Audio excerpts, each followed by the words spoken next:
Alright guys, how you guys doing? In this video I'm going to sum up what happened today at the Apple Let's Talk iPhone keynote. Some of the good things, most of the bad things. And just before I start, I'd like to make one thing clear. The iPhone 4S is a great buy for those of you who have the 3GS or below, or are entering the iPhone market for the first time. The 4S is our gorgeous phone.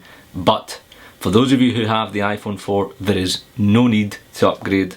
I've got the iPhone 4 and I'm not going to be upgrading based on what I've seen, and I don't think anything is of course going to change from what I've seen from the keynote. So an hour into the keynote I was literally banging my head against a desk because they were talking about stuff that we'd already known about, and heck, they talked about in the last keynote. It was just kind of a recap and it was kind of get a bit irritating. But finally, once we heard about the iPhone 4S, when they said 4S, it was kind of a given. It is going to be the same design as the iPhone 4, but just speedier. And hey, you've got the A5 chip, double kind of twice as better in terms of processing speeds, 7 times better in terms of kind of graphics. It's got the A5 chip, which is of course found in the iPad 2. And once they said that, they showed us a demo of Blade Infinity 2. The developer for that game came up on stage and showed off his new game, which is going to be available, wait for it, 1st of December. In terms of talk time, here it is, it's a chart I don't need to explain. To be honest, I've never really had a problem with my iPhone 4 in terms of talk time and so on. And after that they introduced a system called wireless, and of course they've tried to make this out as some sort of revolutionary kind of life-changing way of how antennas work. They've basically put 2 antennas inside the phone, and of course the antenna gate issue which happened last year after the launch of the iPhone 4, where people were holding the phone the wrong way apparently. I didn't have that issue, but you know, that was the uproar that was caused and Apple tried to dampen it down, which they succeeded. But of course, launching a new phone, they wanted to make it right and put, you know, the whole thing behind them, and apparently the call quality is going to be even better. So those of you who were having issues with the iPhone 4, this should hopefully fix it. The next thing which they mentioned were upload and download speeds, and I must say this does look pretty sweet if you download a lot of stuff on the iPhone, and I mean, you know, an app every day or a few apps every day, whether that be free or paid. So it's double the speed from the 4 and 4S. The next addition which they mentioned to the 4S, and this was something that I was really looking forward to, and they did impress on this. So the rear facing camera is 8 megapixels, but what's more important is the sensor that they're using, the CMOS. Well, you know, while it's 8 megapixel, the actual sensor gives off more light, some sort of coating that is applied to it, so it's 73% more light. I guess it's something to do with backlight illumination, as you can see, and there's some really gorgeous pictures of it. And even better is 33% faster capture. One of the issues I can kind of slightly agree with taking pictures with the iPhone 4 is that it sometimes does get a bit slow when you're taking pictures, especially using HDR. So if that's going to make the process faster, then okay, they can have that point. And most importantly, when it comes to the camera, the lens, it's got an aperture of f2.4, which makes the quality 30% more beefier or good. So if you are a person who takes a lot of photos with your phone, you've got an iPhone 4 just now and you're always taking pictures, posting them on Flickr or Facebook, then this kind of feature alone is probably worth the upgrade if you are a really, you know, hardcore photo guy dedicated to the kind of cause. The lens and stuff they've used is pretty nice. And just to kind of sum up the iPhone 4S with competition, they produce some charts and they kind of, you know, really do speak for themselves. Next, video recording, which something I was personally looking forward to. 1080p on the rear facing camera, video image stabilization, good, I will accept that.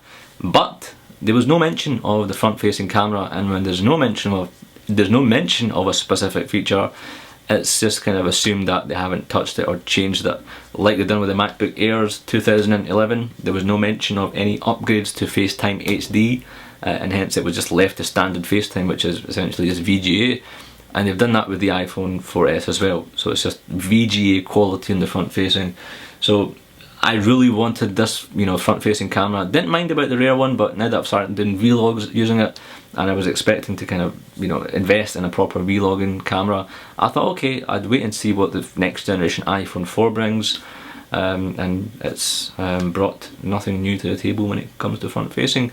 But if you're the person who uses the rear facing camera a lot, taking a lot of pictures and so on, then yeah, it's quite a neat, I guess, upgrade from the 720. And they also made mention of AirPlay mirroring, which basically means you can game on your iPhone and have, you know, a separate dedicated monitor or screen hooked up, wired or wireless, which I'm pretty sure they've mentioned AirPlay before, but hey, they had to, you know, dedicate some time and waste some time, sorry, I mean, in the keynote. And one of the major things they mentioned in all is a new feature called Siri. It works very similar to voice control on the current iPhone. Some of you are saying, what on earth is voice control? Yes, voice control does exist on some iPhones.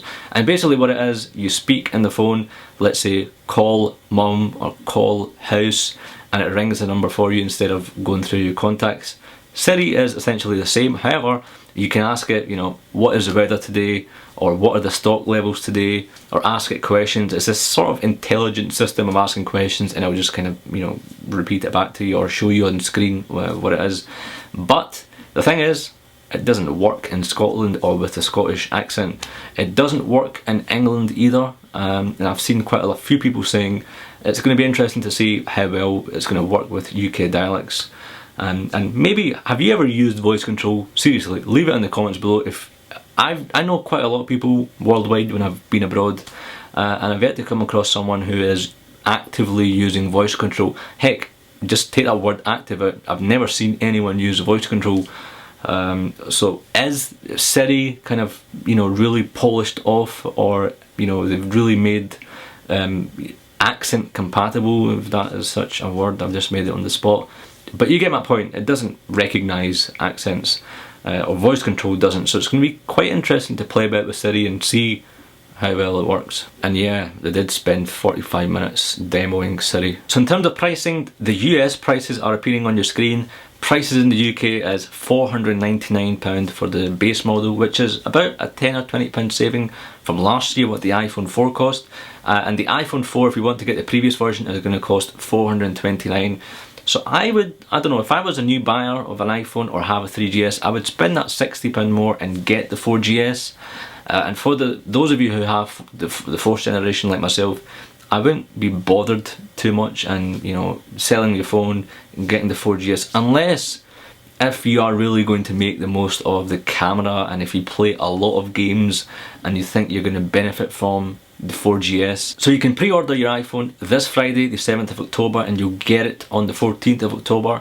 It's going to be in retail stores on the 14th of October, so let's see how big the queue, if any, there is going to be for the 4GS. But these are the countries that are going to get it on the 14th of October. The UK is in there, so that's all that really counts, I guess. And here is the 28th of October. All these countries are going to get it on this date. I personally won't be getting one, but I know people in my household are going to be getting two, to be specific. Are you going to be getting one? What is your favourite feature from the 4S? And, you know, if you are on a 4, are you going to be getting the 4S? If so, why? Guys, that is it really for this video. In all, kind of a disappointment for myself. I was really expecting a bit more, you know, a better front facing camera, possible redesign, possible larger screen, but you know, as I said, for new time buyers, great buy. For 4, not so much. Guys, that's it for this video. I thought I would kind of sum it up. iOS 5 is going to be released on the 12th of October, so that is kind of going to be a solution for most of you iPhone 4 or even 3GS owners, and you won't need a 4S. But hey, let's wait till the 12th and see what iOS 5 brings to the table. I think iOS 5 plus iPhone equals making some cute babies. Did I just say that? I need to go. Thanks very much, guys. Cheers.